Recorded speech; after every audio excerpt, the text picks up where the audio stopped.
பாடுவோமா எல்லாரும்? முழு மனதாய் ஸ்தோத்தரிப்பேன் நான், எல்லா நன்மைகள் என் வாழ்வில் செய்தீரே. முழு மனதாய் ஸ்தோத்தரிப்பேன் நான், என் எல்லா நன்மைகள் என் வாழ்வில் செய்தீரே. முழு மனதாய் ஸ்தோத்தரிப்பேன் நான். தாழ்வில் என்னை கண்ணோக்கி பார்த்து தயவாய் கரம் பிடித்து தூக்கினே.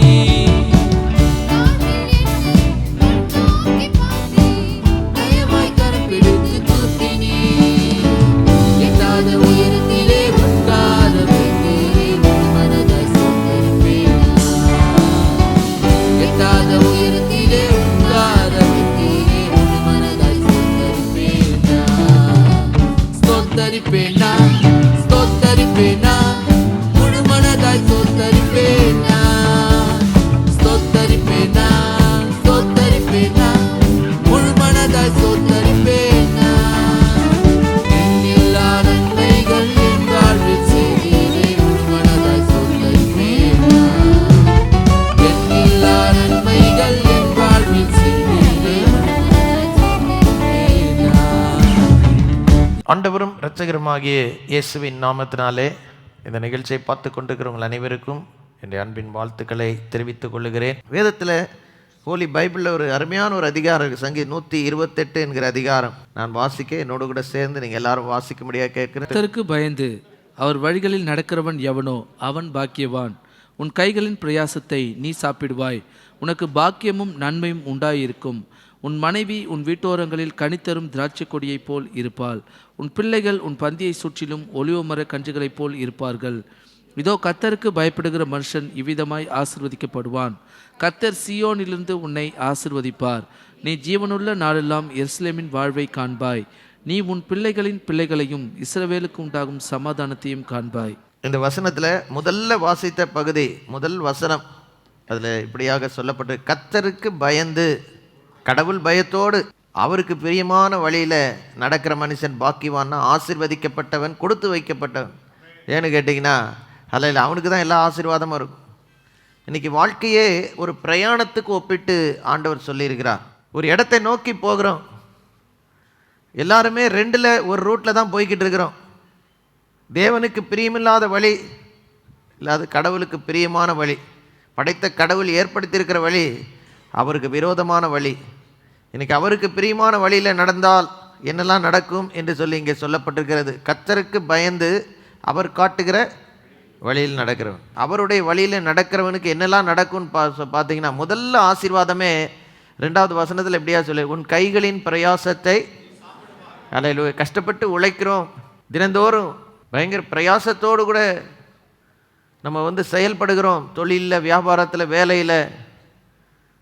நான் இன்றைக்கி அதை படிக்கும் பொழுது நான் என்ன உணர்கிறேன் என்றால், நம்ம எவ்வளவு சம்பாதிக்கிறோன்றது முக்கியமல்ல, நம்ம சம்பாத்தியத்தில் எவ்வளவு நமக்கு பிரயோஜனமாக இருக்கிறது, நம்முடைய வேலையில் நமக்கு எவ்வளவு திருப்தி இருக்கிறது, நம்ம செய்கிற பணிகளின் நிமித்தமாக நாமும் நம்முடைய குடும்பமும், அது மாத்திரமல்ல ஒரு சில ஜனங்களை அமர்த்தி வைத்திருந்தால் அவர்களும் எவ்வளவு பிரயோஜனப்படுகிறார்கள், சமுதாயத்துக்கு நம்ம எவ்வளோ பிரயோஜனமாக இருக்கிறோம், இதெல்லாத்தையும் பொறுத்து தான் பாருங்கள் நம்முடைய வேலை ஆசீர்வாதமாக இருக்கா இல்லைனா ஒரு பாரமாக இருக்கா என்பதை வெளிப்படுத்தும். இன்றைக்கி நிறைய பேர் பாருங்கள் கோடிக்கணக்காக சம்பாதிக்கிற கோடீஸ்வரர்கள் இருக்கிறாங்க, ஆனால் அதை அனுபவிக்க முடியவில்லை. பாதி இல்லை முக்கால்வாசி பணம் வர்றதுக்குள்ளே கடங்காரம் பிடிக்கிட்டு போயிடுறான், லாக்கப்பில் மாட்டிக்கொள்ளுது. இன்றைக்கி நிறைய நேரம் பாருங்கள், ஹல்லேலூயா, எவ்வளோ பெரிய பிஸ்னஸ் நடத்துகிறோன்றது அல்ல, சின்ன பிஸ்னஸ் நடத்துகிறவங்க கூட திருப்தியாக இருக்கிறான்.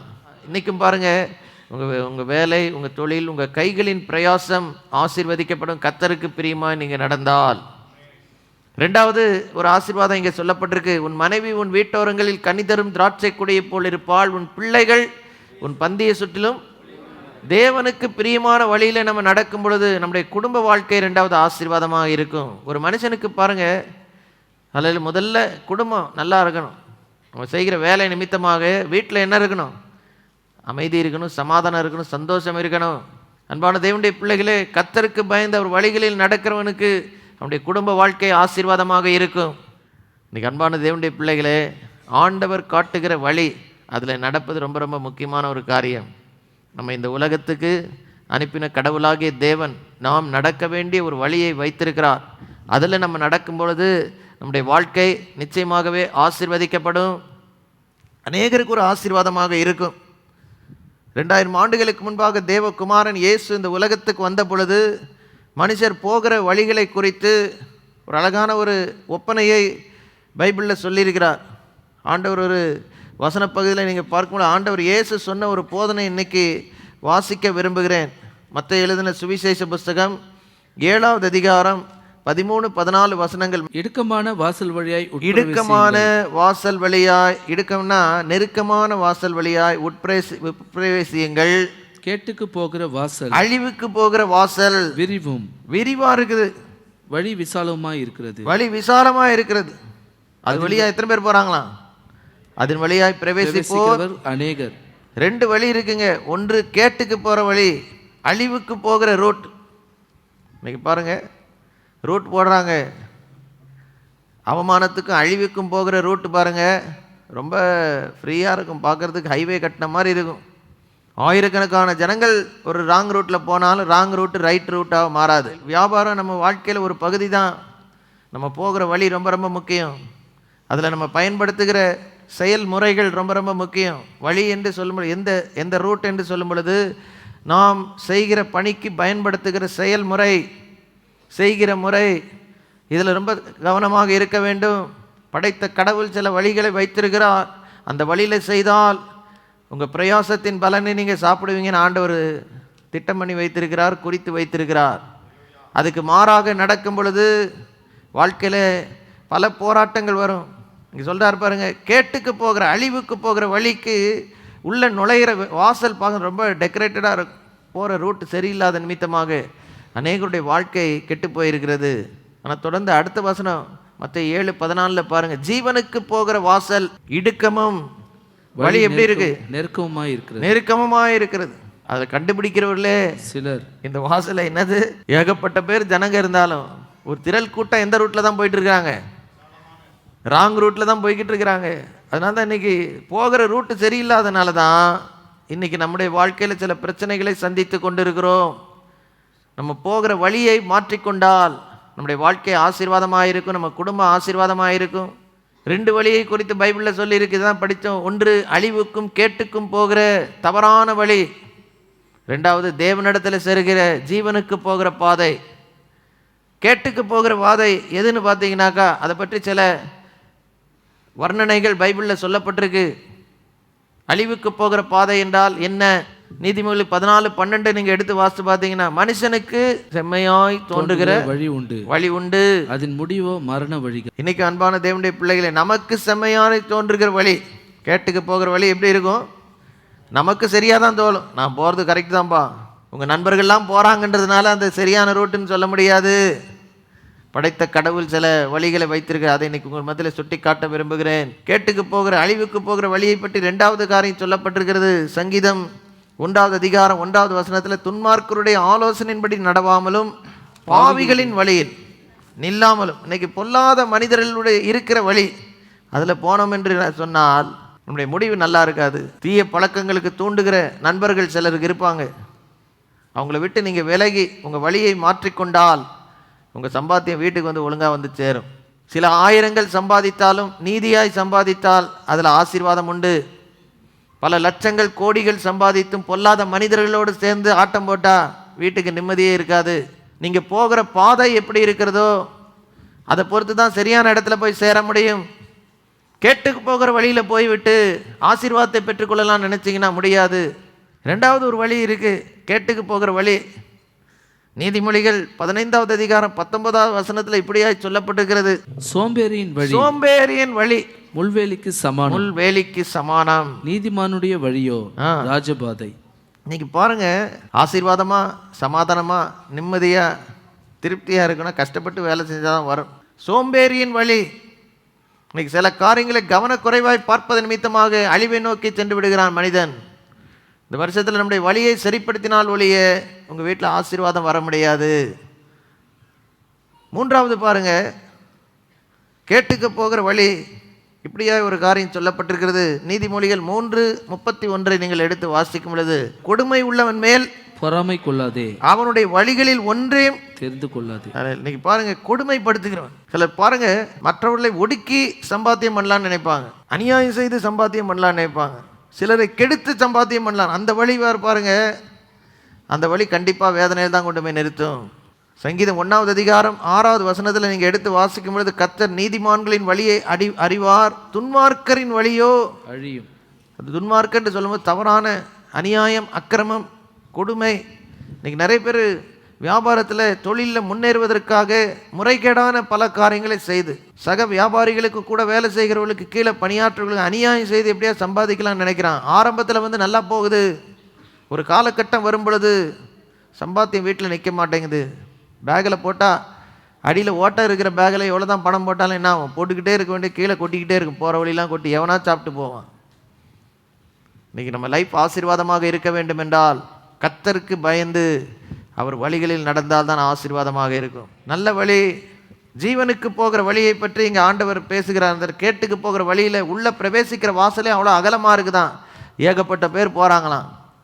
ஆனால் நன்மைக்கும் ஜீவனுக்கும் ஆசீர்வாதத்துக்கும் போகிற வழி, அதை பற்றி ஆண்டவர் இப்படி சொல்லுகிறார். மத்தேயு 7:14, ஜீவனுக்கு போகும் வாசல் இடுக்கம்னா ரொம்ப சின்ன வாசல், இவ்வளோதான் இருக்குது, ஒருத்தர் தான் ஒரு டைமில் உள்ளே போக முடியும். நல்ல வழியில் போகணுன்னாக்கா அது ஈஸியான ஒரு காரியம் இல்லை. இன்றைக்கி இருக்கிற உலகத்தில் நியாயமாய் நடக்கிறவனுக்கு இடமே இல்லை என்றது போல இருக்கிறது.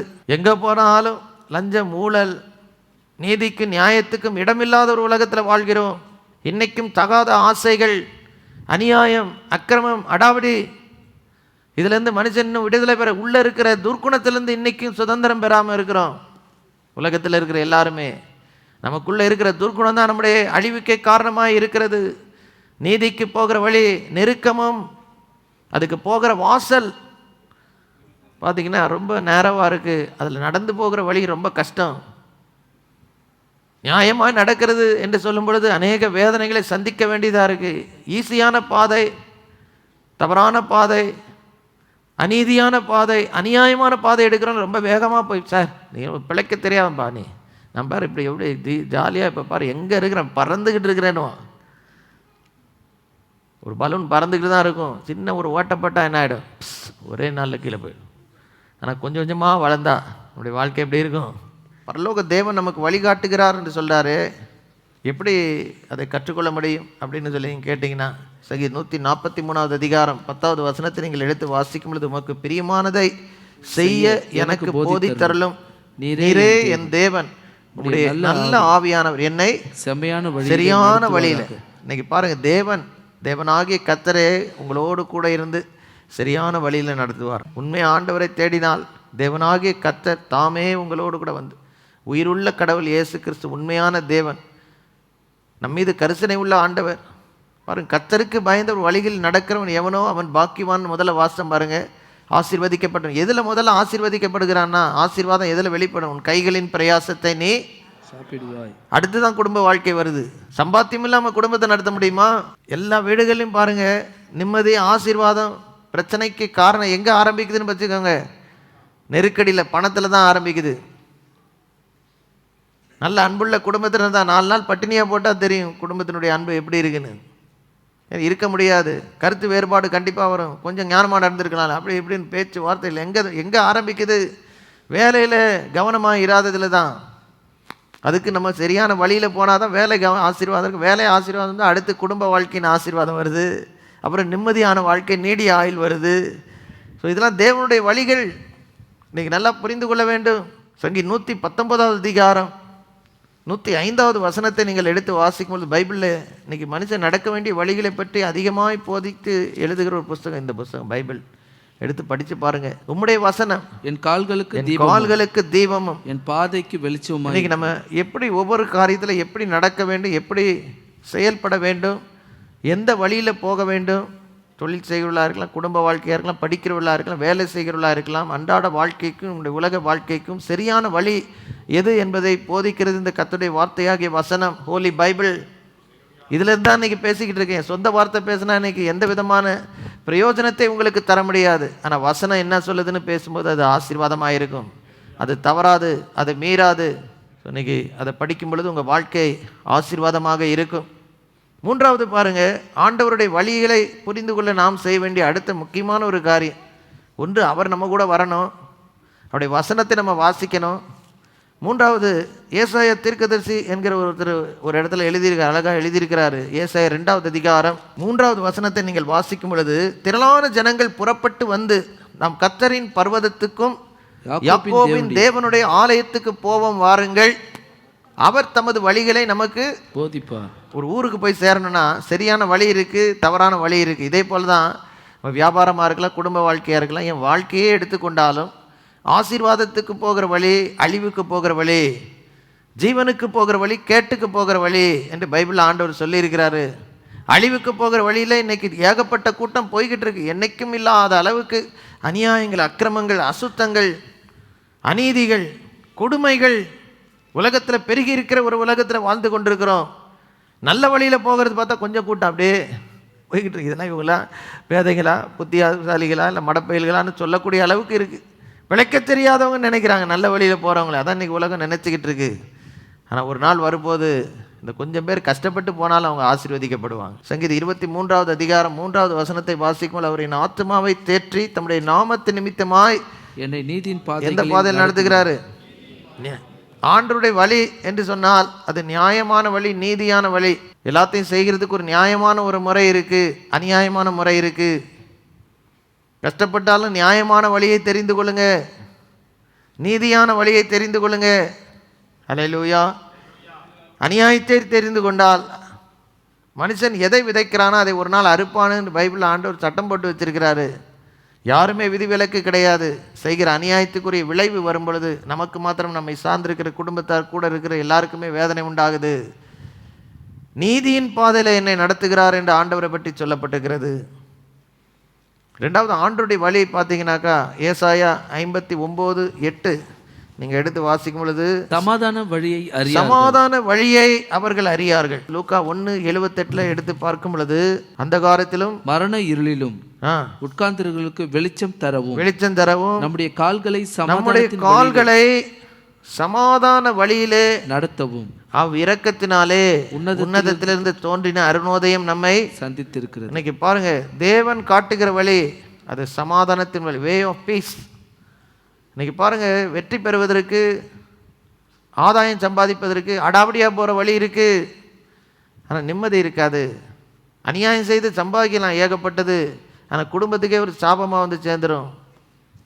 சில நேரம் பெற்றோருடைய சாபம் பிள்ளைகளுடைய பிள்ளைகளுக்கு ஆண்டவர் விசாரிக்கும் பொழுது குடும்பங்களே பாதிக்கப்படுகிறது. சமாதானத்தின் வழியை தெரிந்து கொள்ளுங்கள்.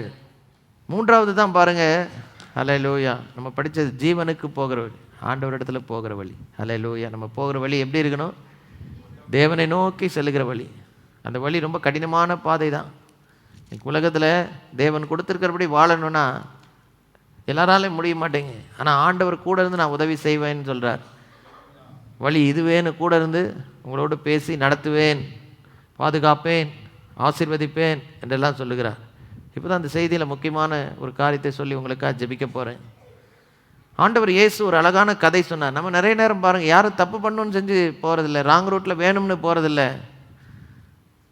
அநியாயம் செய்கிறதுக்கு விருப்பத்தோடு நம்ம போகிறது கிடையாது. நல்லா தான் போய்கிட்டு இருக்கிறோம். ஆனால் வாழ்க்கையில் சில போராட்டங்கள் நம்ம போகிற வழியில் நம்ம சந்திக்கிறோம்.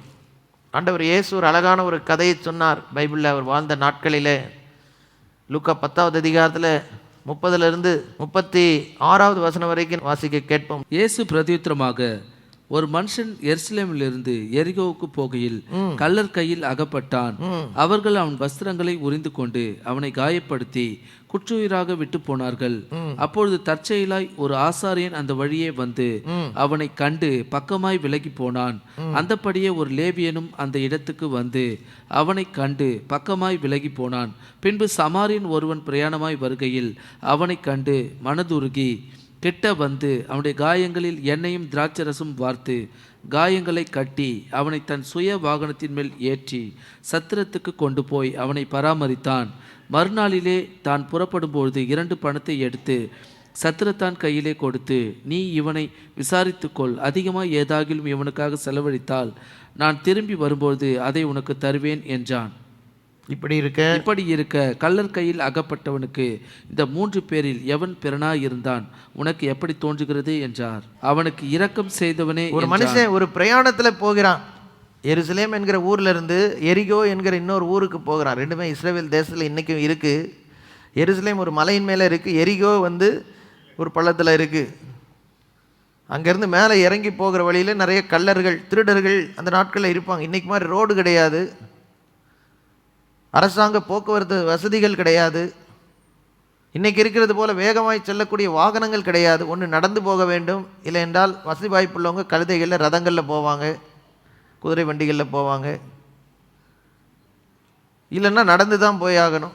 இப்படி நடந்து போகிற நேரத்தில் ஒருவேளை வியாபாரியாக இருந்திருப்பானோ தெரியல, கையில் பணத்தெல்லாம் சுமந்துக்கிட்டு பொருட்களை வைத்து கொண்டு சுமந்து போய்கிட்டு இருக்கிறான்.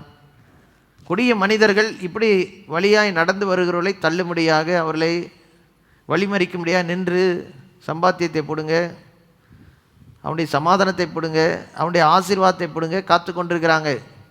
இன்றைக்கும் வாழ்க்கை பிரயாணத்தில் நீங்கள் எல்லாருமே கேட்டுக்கு போகிற வழியில் போகிறீங்கன்னு நான் சொல்லலை. ஆனால் நம்மில் நிறைய பேர் நல்லா தான் சார் போய்கிட்டு இருந்தோம், எதிர்பாராத ஒரு பிரச்சனை வழியில் என்னை மாட்டுச்சு, நல்லா போயிட்டு இருந்தேன், எங்கள் குடும்பத்தில் இப்படிப்பட்ட ஒரு பேர் அழிவு விட்டது, விழுந்து கிடக்கிறேன். இந்த மனுஷன் திருடர் கையில் மாட்டிக்கிட்டான், மாட்டி விழுந்து கிடக்கிறான். அவனை கிட்டத்தட்ட சாகிற நிலைமையில காயப்படுத்தி அவனுடைய உடையெல்லாம் பிடுங்கி கிட்டத்தட்ட நிர்வாணமாக ரோட்டாடு பக்கத்தில் படுத்து கிடக்கிறான். அந்த அந்த அந்த பகுதியில் ஒருத்தன் 2 பேர் நடந்து வர்றாங்க. ஒருத்தன் பார்க்குறான், அவன் கர்த்தருடைய ஊழியத்தை செய்கிற ஒரு மனுஷன் வேறு, பார்த்துட்டு தூரமாக விலகி போயிட்டான். ஏன்னு கேட்டிங்கன்னா அவனை தப்பு சொல்ல மாட்டேன், ஏன்னா அந்த நாட்களில் பார்த்தீங்கன்னாக்கா இப்படிப்பட்டவங்களை உதவி செய்ய போனான். அவனே விழுந்து கிடக்கிறனே ஒரு திருடனாக இருந்தால், அடிபட்டது போல நடித்து கொண்டிருந்தால் நடக்க அதிகமாக வாய்ப்பு இருந்தது.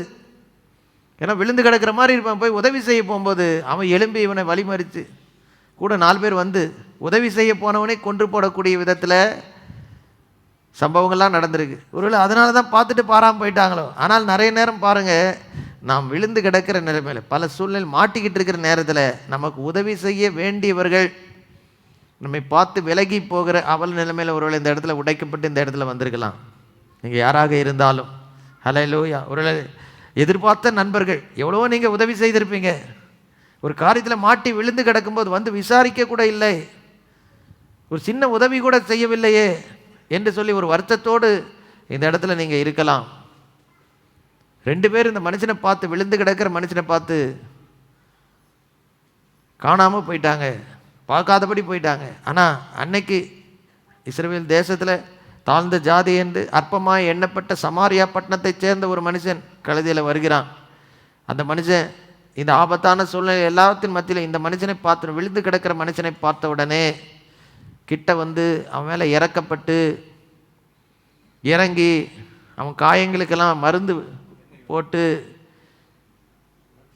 அந்த காயங்களெல்லாம் கட்டி தன்னுடைய கழுதையின் மேலே ஏற்றி கொண்டு போய் தங்கும் விடுதியில் அவனை தங்க வச்சு ஒரு நாள் பராமரித்து அந்த தங்கும் விடுதியின் உரிமையாளர் இடத்துல அவனுக்கு ஒப்படைத்து, இவனுக்கு செல்லும் செலவுக்கு ஒரு காசையும் வச்சு இவனுக்கு கவனிச்சிக்குவேன், நல்லா வரைக்கும் கவனிச்சிக்கணும், காசையும் கொடுத்து நான் திரும்பி போயிட்டு வர ஏதாவது அதிகம் செலவானா கொடுக்குறேன்னு ஒப்புதல் தெரிவித்துட்டு போகிறான்.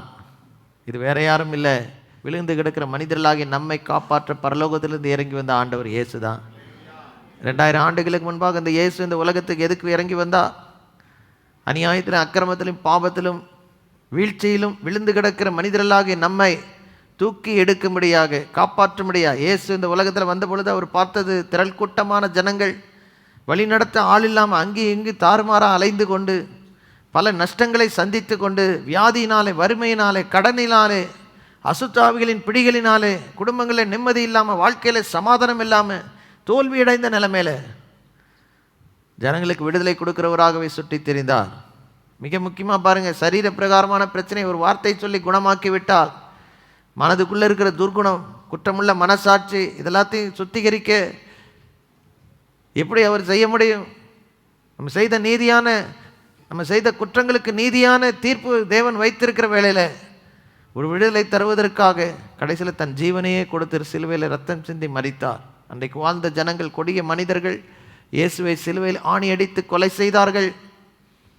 அவர் சிலுவையில் மரித்த பொழுது அவர் சிந்தின ரத்தம், அவர் பட்ட பாடுகள் உங்களுடைய என்னுடைய தவறான வழிகளுக்கு உரிய தண்டனையை செலுத்துவதற்கு தேவனால் பயன்படுத்தப்பட்டது. பைபிளில் ஏசாயா 53:6 என்கிற இடத்துல இயேசு பிறப்பதற்கு முன்பாகவே ஆண்டவர் எழுதி வைத்திருந்தார். நாம் எல்லாரும் ஆடுகளைப் போல வழி தப்பி அவனவன் தன் வழியில் போயிட்டோம். இன்னைக்கு பிரச்சனை என்னது? நியாயமான நீதியான வழியை விட்டுட்டு நமக்கு எது ரைட்டுன்னு தோணுதோ அந்த ரூட்டில் போயிட்டோம். அதனால தான் இவ்வளோ போராட்டத்தில் இன்னைக்கு உட்காந்துக்கிட்டு இருக்கிறோம். சரியான பாதையில் போயிருந்தா எத்தனையோ காரியங்களை தவிர்த்திருக்கலாம். ஆனால் போகக்கூடாத பாதையில் போய் செய்யத்தகாததை செய்து தவறான ஜனங்கள் கையில், சூழ்நிலை கையில் மாட்டி விழுந்து கிடக்கிற நிலைமையில் காணப்படுகிறீர்களோ, இன்றைக்கு உங்களையும் தேடி வந்த நல்ல சமாரியன் தான் ஆண்டவர் இயேசு கிறிஸ்து. விழுந்து கிடந்த அந்த மனிதனை தூக்கினார், தன்னுடைய சொந்த வாகனத்தில் ஏற்றி கொண்டு போய் சத்திரம் வேறு எதுவும் இல்லை, சர்ச்சு கொண்டு வந்து இங்கே வச்சு பராமரித்து, இன்றைக்கி இந்த சபைக்குள்ளே எத்தனையோ ஜனங்கள், வியாபாரம் செய்கிறவர்கள் மாத்திரம் இல்லை, வேலை செய்கிறவர்கள், படிக்கிறவர்கள், எல்லா தரப்பு ஜனங்கள் பல சூழ்நிலை விழுந்து கிடக்கிற நிலைமையில் இங்கே கொண்டு வரப்படுகிறார்கள். இன்றைக்கி ஆண்டவருடைய வசனத்தை சொல்லி ஜெபிக்கும் பொழுது ஆண்டவர் விடுதலை தருகிறார், சுகம் தருகிறார். இந்த இடத்துல வைத்து பராமரித்து ஒரு நாள் இயேசு சீக்கிரத்தில் வரப்போகிறார். 2000 ஆண்டுகளுக்கு முன்பாக வந்து வாழ்ந்தார், மரித்தார், உயிர்த்தெழுந்தார். அந்த இயேசு சீக்கிரம் வரப்போகிறார். அப்படி வருகைக்கென்று ஆயத்தப்படுவதற்காக இந்த இடத்துல கர்த்தர் நம்மை நடத்தி கொண்டு இருக்கிறார். இப்போ நான் உங்களுக்காக ஜெபிக்க போகிறோம். இருக்கிற இடத்துல எல்லாரும் கண்களை மூடி நம்ம ஜெபிக்க போகிறோம். இங்கே வந்திருக்கிற ஒவ்வொருவருக்காக ஜெபிக்கிறேன். எந்த போராட்டமாக இருந்தாலும் ஆண்டவரே, போட்டி, பொறாமை, எரிச்சல்கள், வறட்சியின் சூழ்நிலைகள் எல்லாத்தையும் மாற்றி இந்த தொழில் இந்த வருஷத்தில் ஆசீர்வாதமாக இருக்கணும். இவங்க செய்கிற வியாபாரம் செழிக்கணும். ஆரம்பித்திருக்கிற முயற்சிகள்லாம் வெற்றியாய் முடியணும். ஆண்டவரே, ஹல்லேலூயா. அரசாங்கத்தின் கண்கள், அதிகாரிகள் கண்களில் இவர்களுக்கு தயவு கிடைக்கணும். எந்த பொல்லாத மனிதர்களுடைய அச்சுறுத்தல்களும் மேலே வரக்கூடாது. இவளுக்கு தீமை நினைக்கிற பொல்லாதவருடைய கண்களுக்கும் சூழ்ச்சிகளுக்கும் இவளை விலக்கி காத்தரலும். இங்கே வந்திருக்கிற யாராகிலும் சரீரத்தில் பலவீனம் இருந்தால் இப்பொழுது அது சுகம் உண்டாகட்டும். எல்லா வலி வேதனைகள்லாம் நீங்கட்டும். கட்டுகள்லாம் உடையட்டும். இவருடைய குடும்பங்களுக்கு விரோதமாய் செயல்பட்டு வருகிற எல்லா பில்லி சூனிய மாந்திரிக கட்டுகள்லாம் உடையட்டும் இயேசுவின் நாமத்தினாலே. ஹல்லேலூயா. இவருடைய வியாபாரத்தில் பயன்படுத்துகிற பொருட்கள், கருவிகள், இயந்திரங்கள், வாகனங்கள், இன்னும் இருக்கிற எல்லா மூல பொருட்கள் எல்லாவற்றின் மேலே கர்த்தருடைய ஆசீர்வாதம் இருக்கட்டும். உன் கைகளின் பிரயாசத்தை நீ சாப்பிடுவாய், உனக்கு பாக்கியமும் நன்மையும் உண்டாயிருக்கும் என்று சொன்னீங்களே, அந்த ஆசீர்வாதம் நம்பிக்கையோடு வந்திருக்கிறவர்கள் ஒவ்வொருவருக்கும் இந்த வருஷத்தில் உண்டாகணும். இதை நீர் ஒருவர் தான் செய்ய வல்லவர். இதுவரைக்கும் சந்தித்த எல்லா போராட்டங்கள், பிரச்சனைகளுக்கு ஒரு முடிவு வர செய்வீராக. இவருடைய ஆசீர்வாதம் விளங்கட்டும் அப்பா. இவருடைய வியாபாரத்தை சுற்றி கர்த்தருடைய வேலியின் பாதுகாவல் இருக்கு. இவருடைய குடும்பத்தை சுற்றி கர்த்தருடைய வேலியின் பாதுகாவல் இருக்கட்டும். பிரயாணங்களில் கர்த்தருடைய வேலியின் பாதுகாவல் இருக்கட்டும். எங்கெங்கெல்லாம் போய் வேலை செய்கிறார்கள் அது மேலே கர்த்தருடைய பாதுகாவல் இருக்கட்டும். வருஷத்தின் எல்லா நாட்களிலும் பிள்ளைகளை ஆசீர்வதித்து வழி நடத்துங்க. அநேகருக்கு ஒரு ஆசீர்வாதமாக இருக்கட்டும். தேவநாமம் மகிமைப்படட்டும். இதன் மூலிமா நம்முடைய ராஜ்யம் கட்டப்படட்டும். பொல்லாத பிசாசின் ராஜ்யம் அழிக்கப்படட்டும்.